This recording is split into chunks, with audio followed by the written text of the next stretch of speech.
You're listening to the expository preaching ministry of Kootenai Community Church, located in Kootenai, Idaho. We pray that Christ is exalted and your spirit is blessed by the teaching of God's Word. For more information about Kootenai Church, please visit us online at kootenaichurch.org.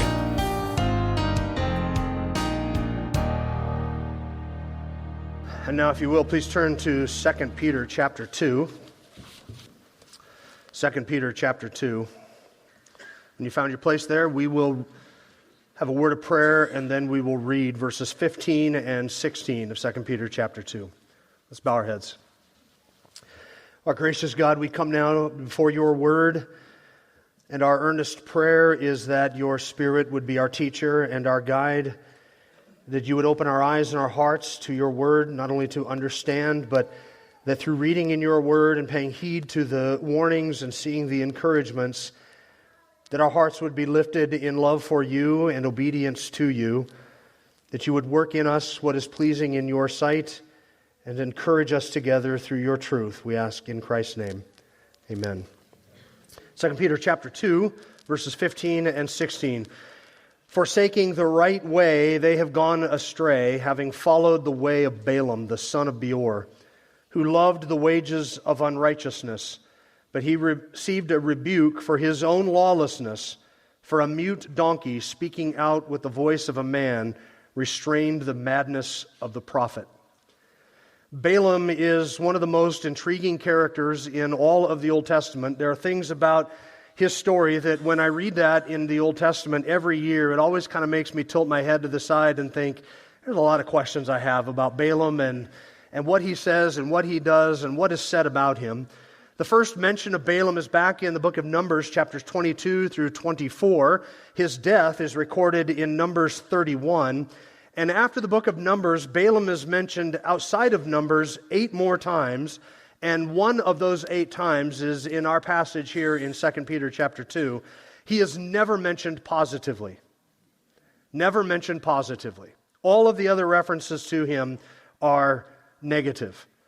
And when I read the passage in Numbers, I always walk away with more questions than I have answers. And hopefully today, before we are done, we'll have more answers than we do questions. But I doubt if I'm going to be able to answer every question that we might have about Balaam and his circumstances. And by the way, the questions that I have about Balaam have nothing to do with a talking donkey.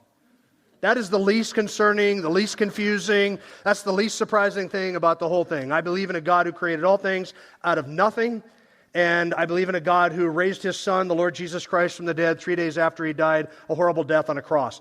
Talking donkeys, they're no problem for me whatsoever. I read that's reasonable, that seems rational, that's what I might expect from an Old Testament. I take it at face value. And by the way, not all commentators do. You would be surprised at how many commentators will get to the passage on Balaam and they'll say something to this effect.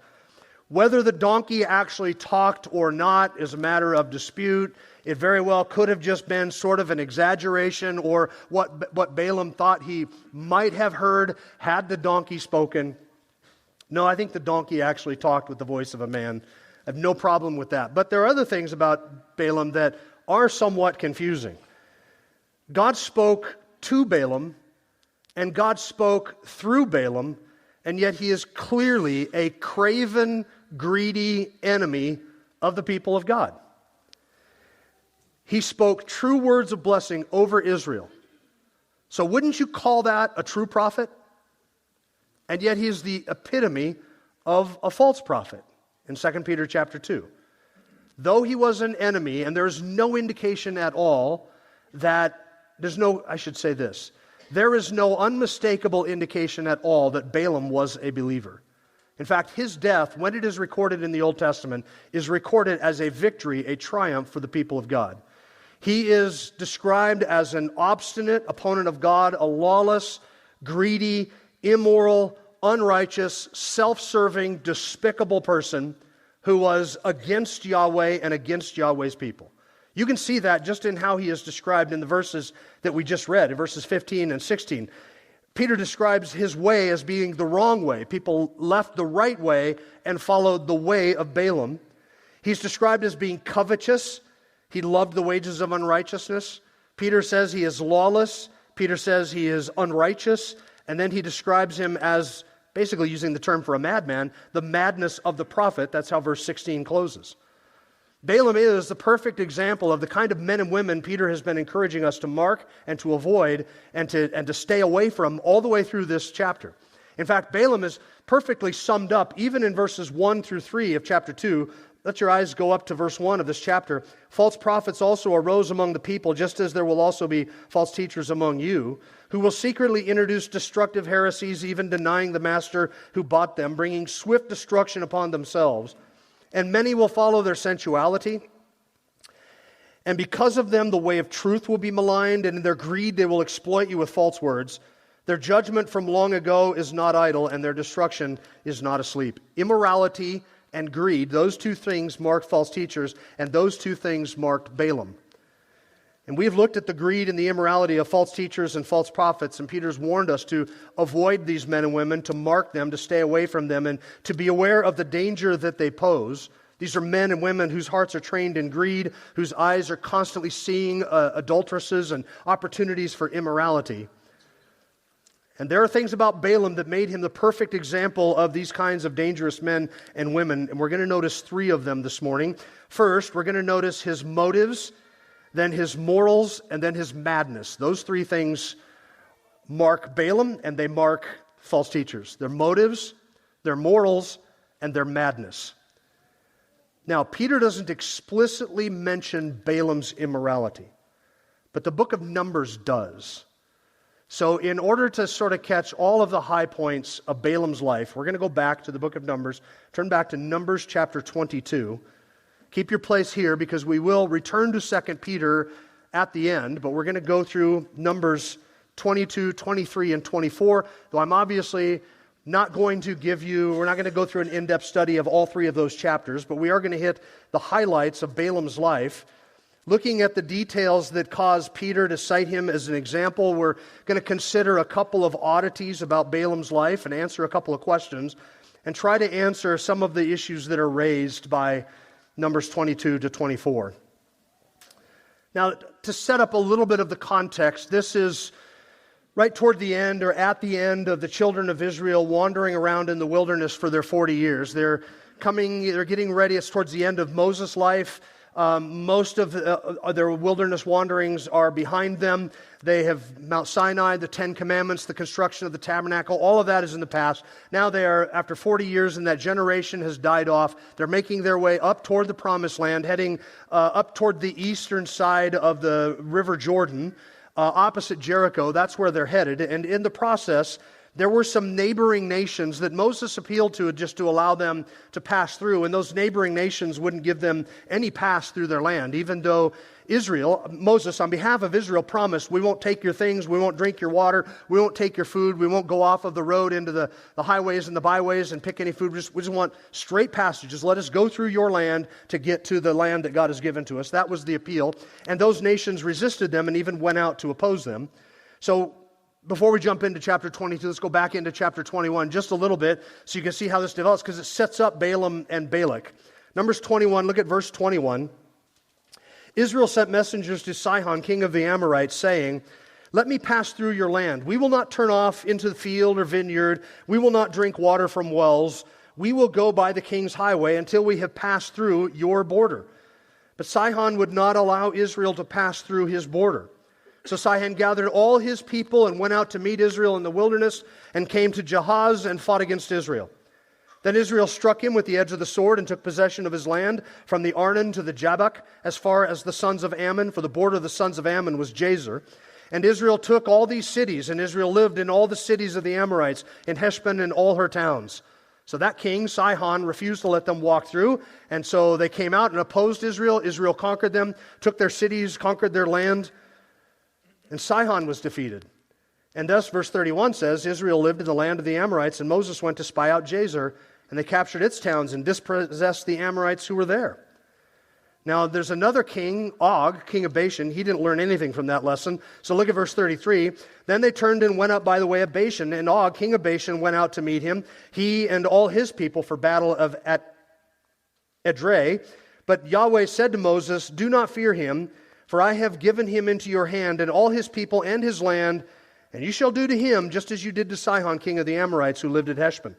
So they struck him down, and his sons and all his people, until there was no survivor remaining for him, and they possessed his land.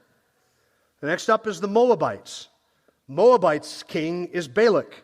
Balak saw Sihon, and he saw Og, and he thought, this is a losing proposition.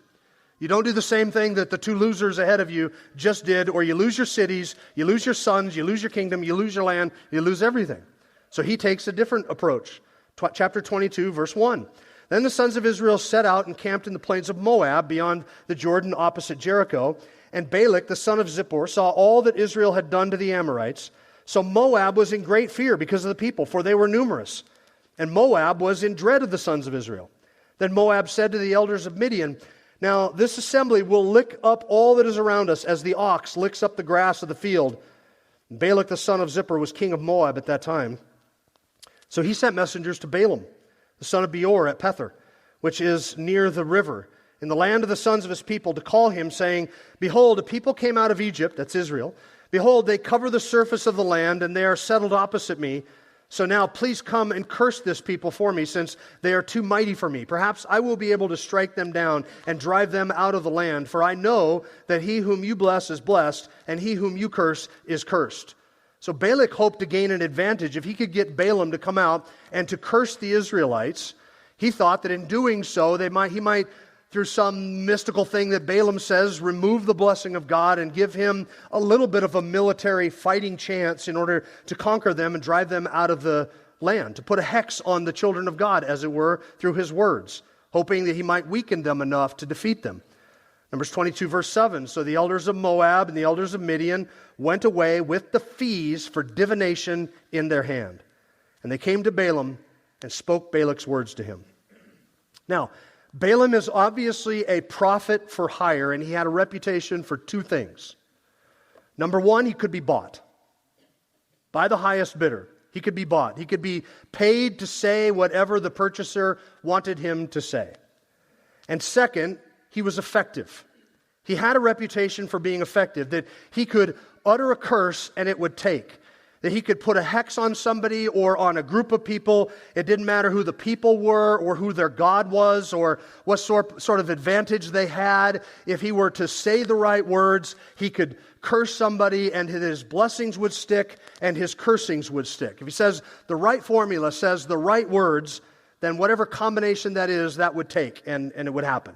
So he had a reputation for those two things. He could be bought and he could be paid to curse. So you can just imagine the type of capitalistic enterprise that this would start up amongst kings, can't you?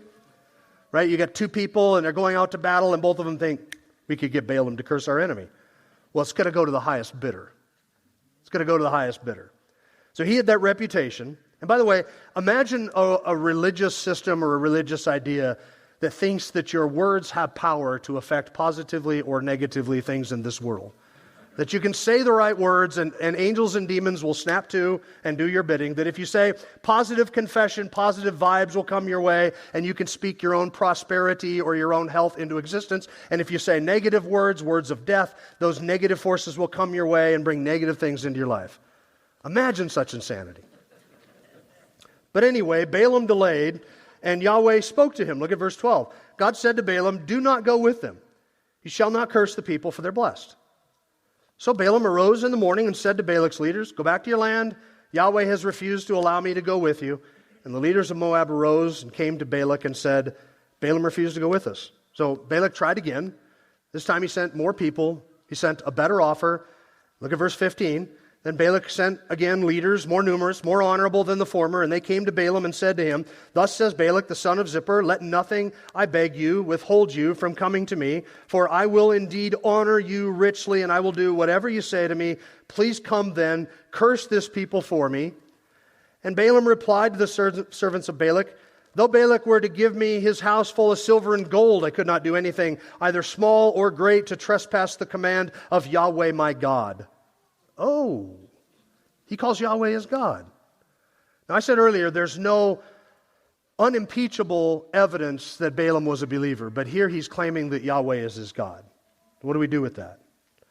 I would suggest to you that he was not the first, nor is he the last charlatan to claim that he is a spokesman for the one true God. He's taking whatever position. And in fact, I think that his delay in this passage, I will go and I will see what Yahweh says, is a negotiating tactic. This is art of the deal. You never take the first offer that's brought to you. You want to take a second offer. You want to entertain other offers. And when they come back, he says, look, you're to give me your house full of silver and gold. I cannot do anything other than Yahweh would allow me to do. I can never trespass the command of Yahweh, my God. I think all of this is posturing. All of it is for show. All of it is just his part of doing what he can do to gain an advantage in this situation. Verse 19, so now please, you also stay here tonight, and I will know what else Yahweh will speak to me. Right? So if you give me this, I can't do what Yahweh is not going to permit me to do. But hang around. I'm going to go see if Yahweh might have changed his mind. I'll go consult with him again, and we'll see what the stars bring out for us. So verse 20, and God came to Balaam at night and said to him, if the men have come to call you, rise up and go with them, but only the word which I speak to you shall you do. So Balaam arose in the morning and saddled his donkey and went with the leaders of Moab. It appears that Balaam was hoping that Yahweh would change his mind. It appears that Balaam was negotiating for a higher price. Verse 20, God told him to go. Verse 21, Balaam went. Verse 22, but God was angry because he was going. Now come on. You should go. So he goes, and then God is angry with him for going. What is going on there? I think God sees something in Balaam that obviously elicits his anger. Not just that Balaam was going, but it seems the motives for which he was going. So verse 22, God was angry with him because he was going. So the angel of Yahweh took his stand in the way. Notice this word, in the way. It's going to come up again and again in the passage. As an adversary against him. Now he was riding on his donkey, and his 2 young men were with him. Now Balaam was going, not because he was going to bless the people. He was going because the riches were offered to him. Yahweh gave him permission to go. So he's going, and he knows they've offered me riches. I have permission to go. I'm going to go. And I think his mind is entirely on those riches. That's my speculation, that Balaam intended to go with Balak to look out over the children of Israel. And he intended to not to bless them, but to curse them and then collect the money and go his way. And that led to the angel of the Lord standing in his way. And here's where we get the least confusing aspect of the entire story, the talking donkey. Verse 23, then the donkey saw the angel of Yahweh, look at this again, standing in the way with his drawn sword in his hand, and the donkey turned off from the way and went into the field. So Balaam struck the donkey to turn it back into the way. Remember back in 2 Peter, he talks about the way of Balaam? This is the language that is being used here. The problem, by the way, is not the path that Balaam was on. It was why he was on that path and where he was going. It was more than the route he was taking. That's not what angered Yahweh. It wasn't the path he was taking. It was the spiritual path that Balaam was on at the time. So verse 24, then the angel of Yahweh stood in the narrow path of the vineyard with a wall on this side and a wall on that side, and the donkey saw the angel of Yahweh, and it pressed itself to the wall and pressed Balaam's foot against the wall so that he struck it again. And the angel of Yahweh passed on ahead and stood in a narrow place where there was no way to turn to the right or to the left. Then the donkey saw the angel of Yahweh and lay down under Balaam. So Balaam was angry and struck the donkey with his stick. And Yahweh opened the mouth of the donkey, and it said to Balaam, what have I done to you that you struck me these 3 times? Then Balaam said to the donkey, because you have made a mockery of me, or if there had been a sword in my hand, I would have killed you by now. Now the other shocking thing about this story is that Balaam just has a conversation with his donkey. The donkey talks, and he doesn't even, it doesn't even appear that he pauses to think, oh, a donkey is talking to me. Now, I would suspect to you that this man, Balaam, who had been involved in the occult and all kinds of gods and all kinds of offerings and all kinds of religious systems, that he had probably seen a lot of really odd stuff with all of those false religions, and probably heard a lot of odd things with all of those false religions. Probably so much occultic, supernatural stuff. Because he is a diviner. Remember earlier the passage said that Balak sent the fees for divination. This is a person who is consulting with the spirit world on a regular basis. Probably as a diviner, he had heard and said and seen a lot of really dark stuff. Talking donkey, just another day that ends in Y. So he has a conversation with the donkey.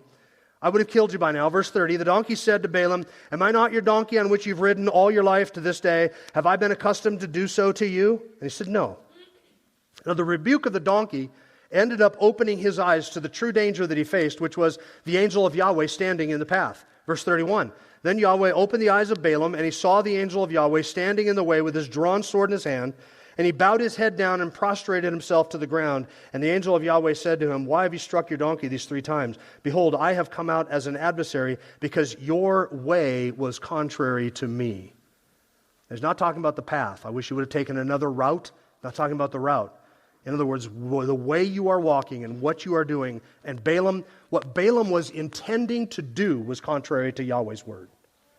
This is why Peter can give us the insight he loved the wages of unrighteousness. So was he going and technically, externally obeying the words of Yahweh? Yes, but his heart was wickedly pursuing all of the riches that Balak had promised to him. And what he was intending to do was not what Yahweh had told him to do. Verse 33, and the donkey saw me and turned aside from me these 3 times. If it had not turned aside from me, I surely would have killed you just now and let it live. And Balaam said to the angel of Yahweh, I've sinned, for I did not know that you were standing in the way against me. So now, if it is evil in your sight, I will turn back. I think by now he's probably not a believer, but he definitely realizes there are forces at play here that he is not going to thwart. He is not going to counter these. But the angel of Yahweh said to Balaam, verse 35, go with the men, you shall speak only the word which I tell you. So Balaam went along with the leaders of Balak. Now Balaam arrives and he says to Balak, look, I have to speak what Yahweh says. So they sacrificed a bunch of animals, probably to Balak's god or to any god that Balaam thought he had some in with. A bunch of ceremony involved in this, pomp and circumstance and all the rest of it, and then Balaam ended up speaking a blessing over the nation of Israel. Now look down at chapter 23, verse 11. Then Balak said to Balaam, what have you done to me? I took you to curse my enemies, but behold, you blessed them repeatedly.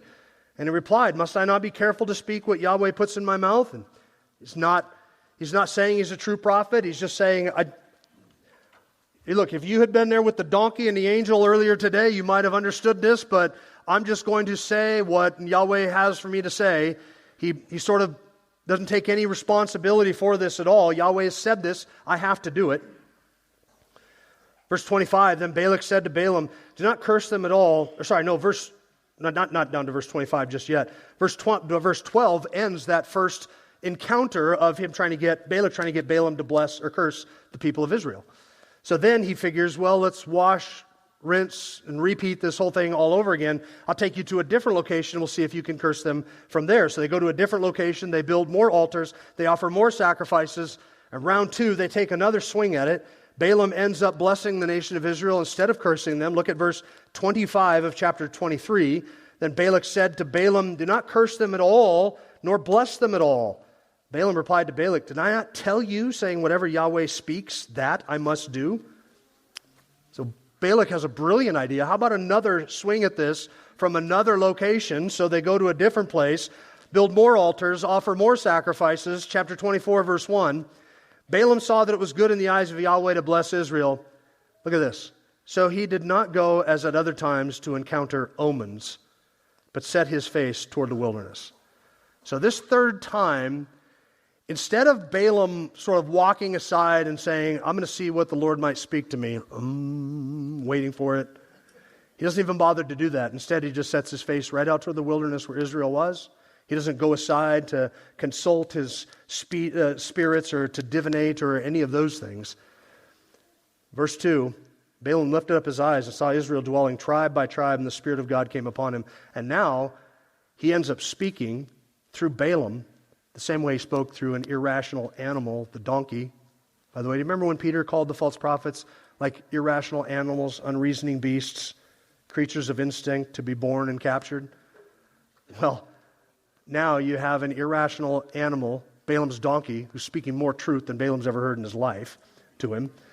And now the Lord is speaking through this irrational false prophet, this mad false prophet in the same way, supernaturally, that he does through an irrational and unreasoning beast, the donkey, earlier.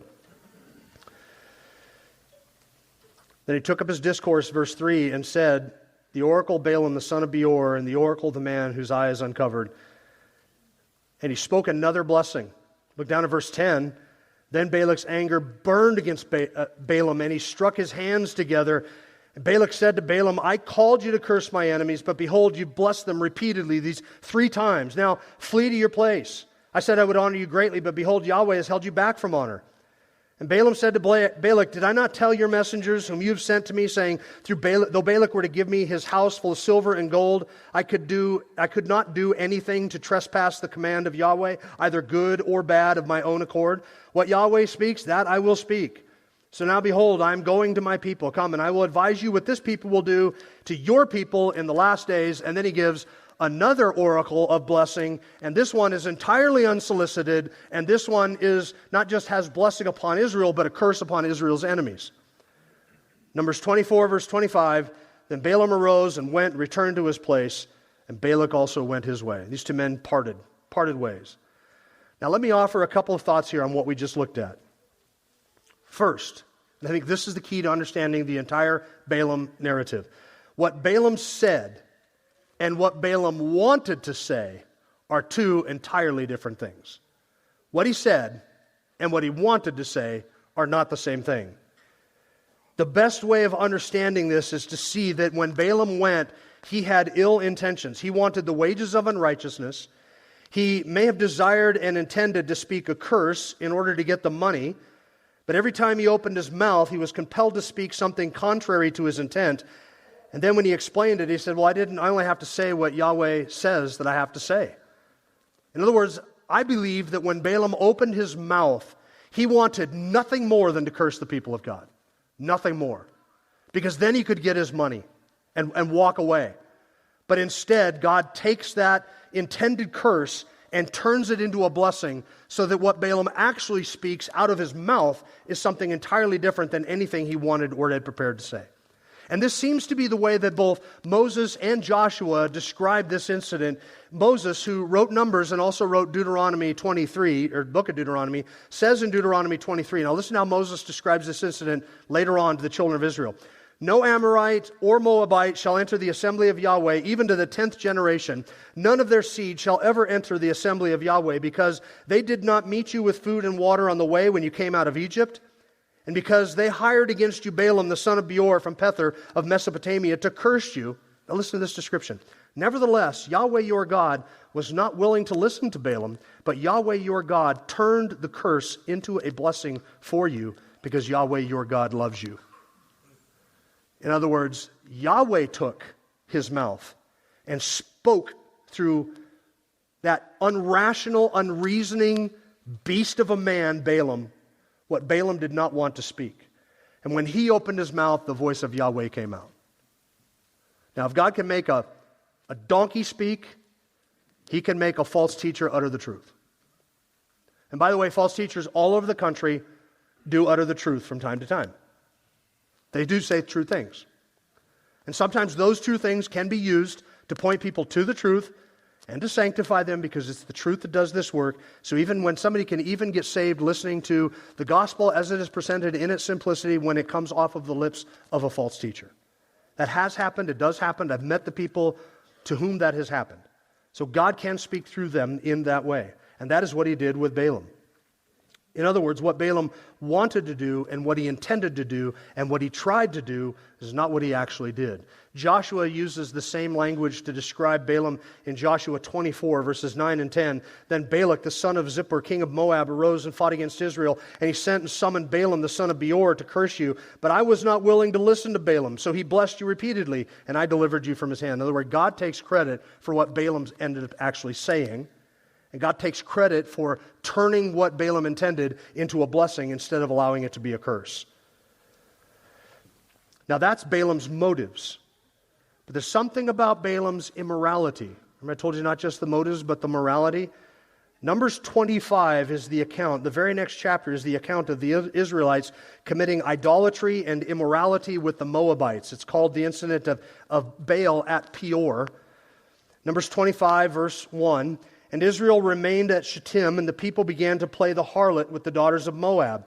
These are the same Moabites who hired Balaam to curse Israel. So now they're involved with an immoral relationship. Verse 2, indeed, they called the people to the sacrifices of their gods, and the people ate and bowed down to their gods. So Israel joined themselves to Baal at Peor, and the anger of Yahweh burned against Israel. And this was a capital offense.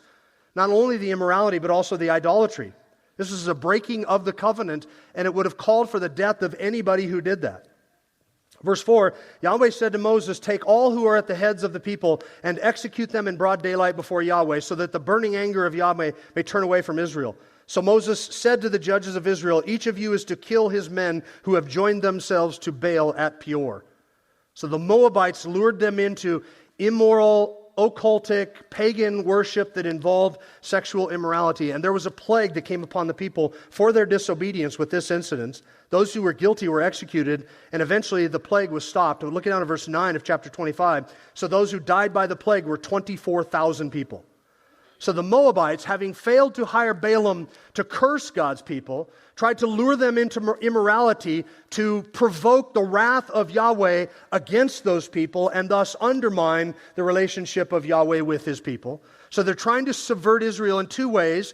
Through the curse of Balaam, that failed. So how about luring them into immoral, covenant-breaking, and idolatrous relationship? That will turn Yahweh's anger against those people, and then he will destroy them and drive them out of the land, and maybe not give them the land. It's kind of a genius little turn of a strategy there, isn't it?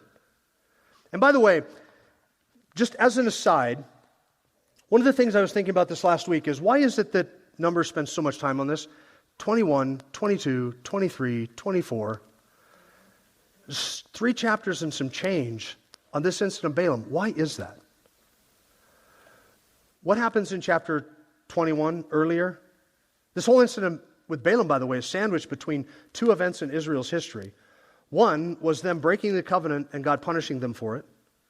Then you have the situation with Balaam. Then you have Israel joining itself with Baal at Beth Peor. What's going on with that? 2 examples of them violating the covenant, deserving death, deserving God's wrath. And what do you have sandwiched between those 2 incidents? God saying, I will still bless my people. And all of the efforts of kings and princes and false prophets cannot keep me from fulfilling my word to the physical seed of Abraham. Even their rampant and blatant covenant-breaking disobedience will not keep me from bringing them into the land and fulfilling my promise to Abraham. That's why so much territory is given to the incident of Balaam in these chapters. So here's the key with this whole immorality with Baal at Peor. In Numbers 31, you can turn there if you want. Moses describes this later in verse 16, Numbers 31, verse 16. Behold, these caused the sons of Israel through the word of Balaam to act unfaithfully against Yahweh in the matter of Peor, so that the plague was among the congregation of Yahweh. Who was behind the immorality? It was Balaam. He tried to curse him. That failed. It was Balaam's idea to try and lure them into immorality so that God would turn against them. That was through the word of Balaam.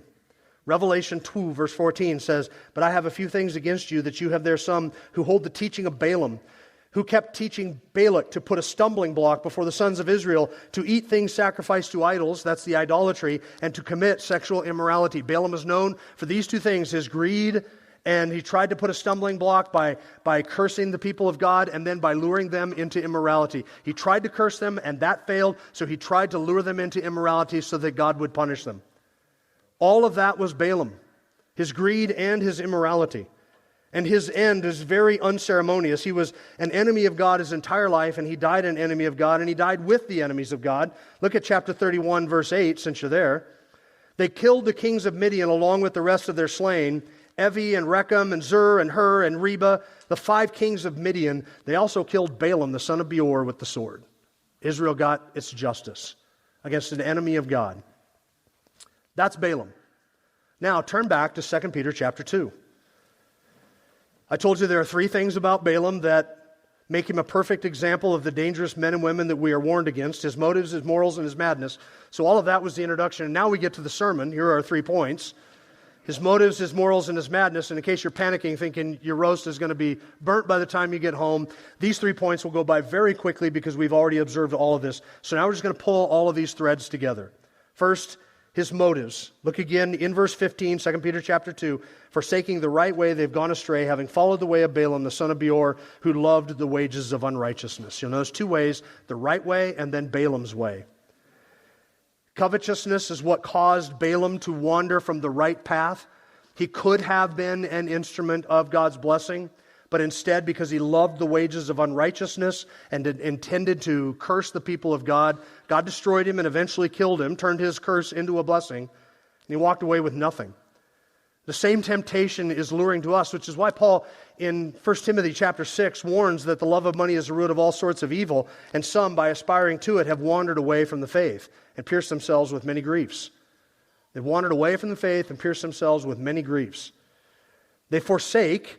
Peter says that Balaam forsook the way, the true way, the right way, and went after the way of Balaam. That word forsake describes an intentional and deliberate departure from something. It's not an accidental wandering. It's not like Balaam was intending to do his best and he just sort of made a few mistakes here and there that made him an enemy of God, but rather the false teachers like Balaam intentionally depart from the way of truth. Men like Benny Hinn, men like Kenneth Copeland, women like Joyce Meyer, it's not that they don't know the truth. It's that they intentionally turn away from the truth. They intentionally deny the truth. And they do so because they know that there is more money to be made in error and by error than there is to be made in the truth or by the truth. Balaam loved the wages of unrighteousness because his heart was a heart that was trained in greed, which Peter mentioned earlier in our previous verse, 14. Their heart was trained in greed, so Balaam then became an easy mark for somebody who would be willing to depart from the truth and to do what is abominable in the eyes of God if only he could profit from us. Second, we notice his morals. Now, Israel would not have been swayed by Balaam's allurement into idolatry and immorality if they themselves did not have hearts that were inclined to that very thing. But because they were a people whose hearts were trained in greed and who had given themselves to lust, when along comes Balaam's idea through Balak to join them in their idolatry and their immorality, at least 24,000 people were lured away by that. Colossians 3 verse 5 says to us that we are to consider the members of your earthly body as dead to sexual immorality, impurity, passion, evil desire, and greed. In other words, like we talked about last week, if there is no place for the enticement to land inside of your heart to lure you away, you will not be drawn away by a false teacher who lures you with either covetousness or their lust and their immorality. This is why we mortify sin. This is why we guard our hearts and minds, for out of it comes all of the issues of life. Bad company corrupts good morals. And if we hang around people and listen to teachers whose hearts are trained in greed, who themselves are given over to lust and immorality, and say what they say for the sake of filthy lucre and money, or gaining an advantage over somebody, then that will train our hearts to receive that very message and to walk in Balaam's way instead of the right way. And third, Peter describes their madness, their motives, their morals, and their madness. Look at verse 16. He received the rebuke for his own lawlessness, for a mute donkey speaking out with the voice of a man restrained the madness of the prophet. The word translated madness there is a compound of two ideas, or two words. Para, meaning beside, like parallel. Para, and then phren, or phroneo, which means to think or to understand. So it describes somebody who is literally beside their own understanding. In other words, what they know and what they understand, their right mind, they're beside that. They're outside of it. That's the idea of being out of your mind. When you say somebody's out of their mind, you're describing somebody who is in some way, to some measure, insane. He's out of his mind. Now, Peter's point, listen carefully, is not that Balaam was literally insane. Balaam was not somebody who was wandering around, drooling into his beard, thinking he's a chicken, claiming to be a time traveler, talking to trees, hearing voices, planning gender reveal parties. He was a rational, reasonable businessman that if you encountered him, you would think he's a normal individual. Kings who had houses and lands full of money did not hire lunatics to come and bless and curse people. He's a businessman, and if you met him on the street, you would think that he is probably suave, that he's debonair, that he's got a measure of intellect, a measure of self-assuredness and confidence about him. He's not literally insane. But in some way and in some measure, he was beside himself. He was out of his mind. And why is that? Because to chase after money at the expense of your own eternal soul, that is insanity. To pursue sin, secret or publicly, thinking that you can get away with it, that it will not harm those who are close to you, those who love you, your church, and your family, that is insane. Sin makes madmen of us all. So Balaam was mad because he was pursuing money at the expense of his own eternal well-being. So Balaam is a rebuke to the corruptions of our own hearts. He is a cautionary tale. He is an example of what greed and lust will do. And he is an ultimate example of the kinds of false teachers and false prophets, stains and blemishes in the church that we should mark and that we should avoid. Such false teachers think that they are richer for their sin and their iniquity, but they are far poorer than you. If you have Christ but nothing else, you're richer than Kenneth Copeland. You're richer than Benny Hinn. You have more treasure. Remember, Moses thought that being reproached with the people of God was greater treasure than all the treasures of Egypt. If you have Christ and nothing else, you are richer beyond your ability to comprehend. And there is nothing in this world that is worth trading him for at the expense of temporary gain, whether it be in the realm of sexuality or whether it be in the realm of money and possessions. That is the lesson of Balaam. Let's bow our heads. Thank you for listening to the latest podcast from Kootenai Church. If you'd like to learn more about Kootenai Church or to donate to our church ministry, you can do so online by visiting kootenaichurch.org. We hope you enjoyed this podcast and pray you'll join us again next time. Once again, thank you for listening.